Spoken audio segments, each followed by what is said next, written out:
Out daw yung department. Kaya ito, bumili ako ng damit. Tumahimik ka na, Joanne! Alam mo, pinapainit pa ulo ko! Na hindi nagdadalawang isip na basagin yung nguso mo ngayon.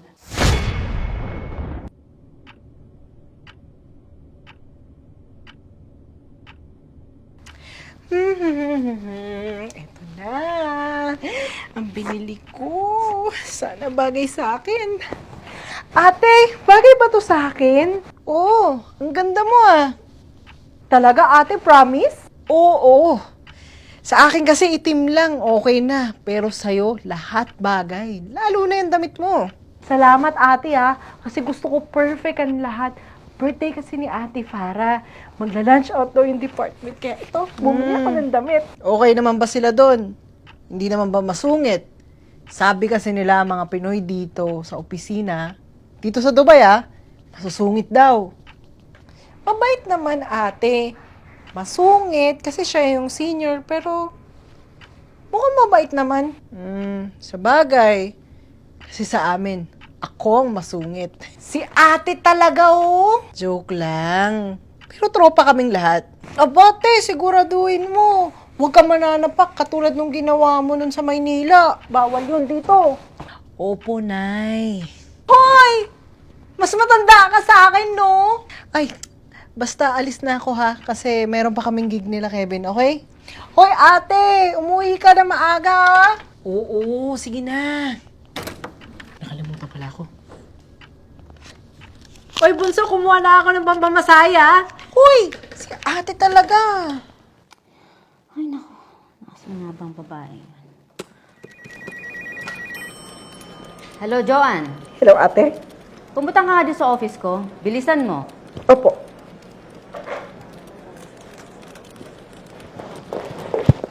Ate. Hindi ka ba marunong magsara ng pinto? Sorry, ate.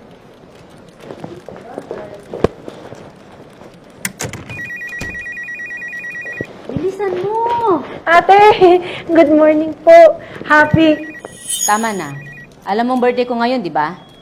Opo. Mamayang 1:30, may presentation ako kay boss. Sabi nga po nila, kailangan natin ng new ideas para sa... Ayun, buti alam mo. Kasi ngayon, ito ang problema ko. Hindi ko nagawa yung report ko eh. Alam mo na, sobrang busy ko, lalo na pag ganitong birthday ko.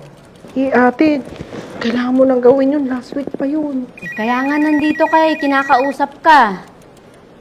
Ha? Bakit, ate? Gawin mo nga yung presentation ko. Regalo mo na sa akin.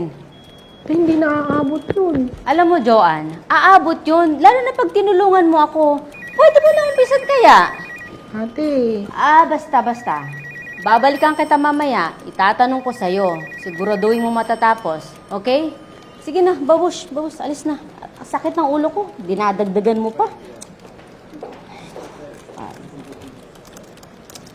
Oh, Joanne. Yung presentation ko, tapos na ba? hindi pa ate, pero may 1 hour pa. After lunch gagawin ko. Anong after lunch? Eh, di ba sabi ko sa'yo 1:30 ang presentation? My God! Joanne! Ate, wala kang tinulong dito eh. Wow so mas magaling ka na sa akin ngayon. Hindi naman sa ganun ate. Uy, para, ano na? Lunch out na! Huwag ka na sumama, Joanne. Gusto mo na lang yung ginagawa. Di ba magla-lunch out yung department natin, ate? Oo nga, kaso di ka pa naman tapos, di ba? Alam mo, tapusin mo na lang yan. Pagti-take out na lang kita. Okay?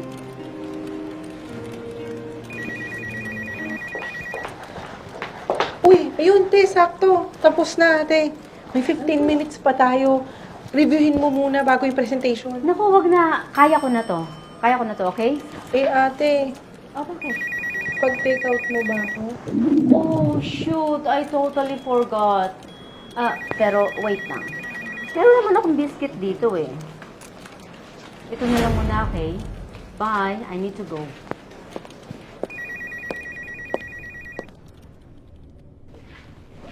Good afternoon, everyone. I would like to present... Good afternoon, but can you please remove your glasses? Okay, good afternoon everyone. I'd like to present to you our marketing plan.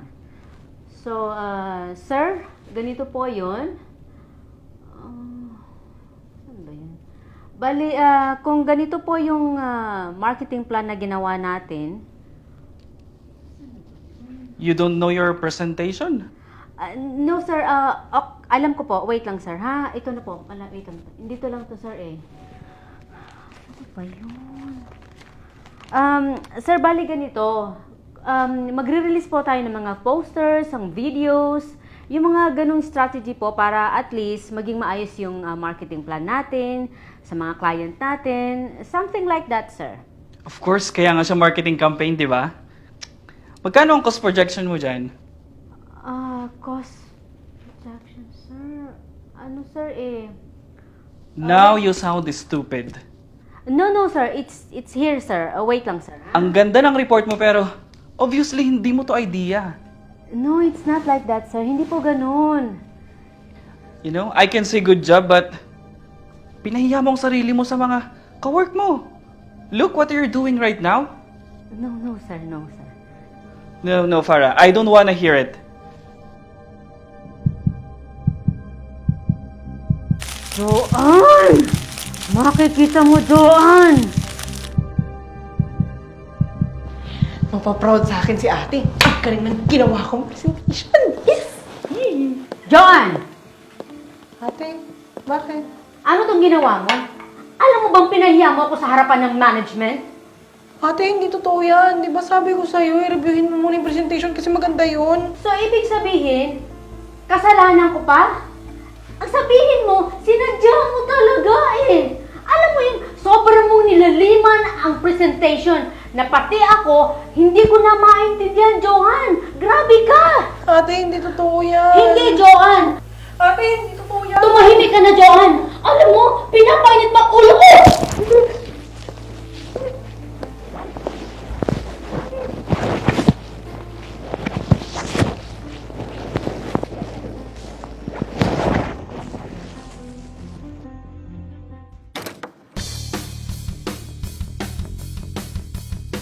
Oh, tol. Late ka yata ngayon. Ano nangyari sa'yo?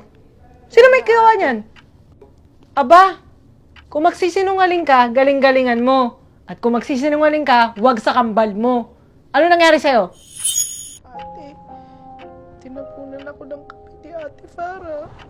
Sira ulo yan ah! Pupuntahan ko yan! Saan niya nakatira? Anong Facebook niyan? Hindi po pwede. Anong hayaan mo na lang? Tumigil ka dyan, ha? Anong Facebook? Sabihin mo sa akin.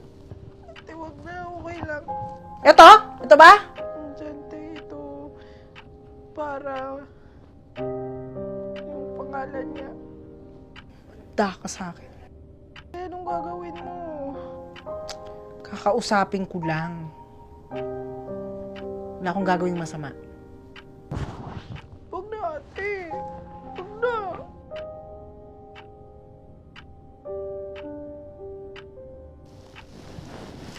Ate? Ba't mo kinuha yung ID ko? Wala. Magpahinga ka muna dyan. Ako munang papasok para sa'yo. Ate.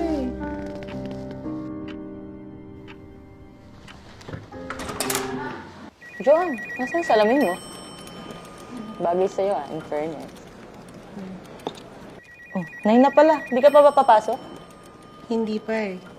Hinihintay ko si Ate Farah. Oh, alam mo talagang late siya, no? Sige, una na ako, ah.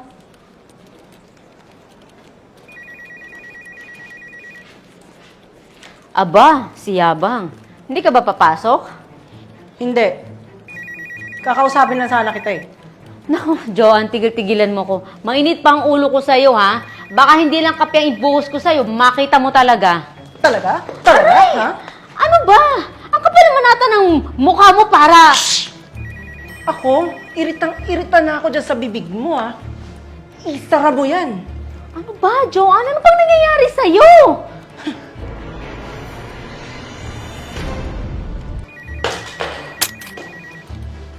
Si Joanne, yung kakambal kong mabait, matalino at hindi lumalaban.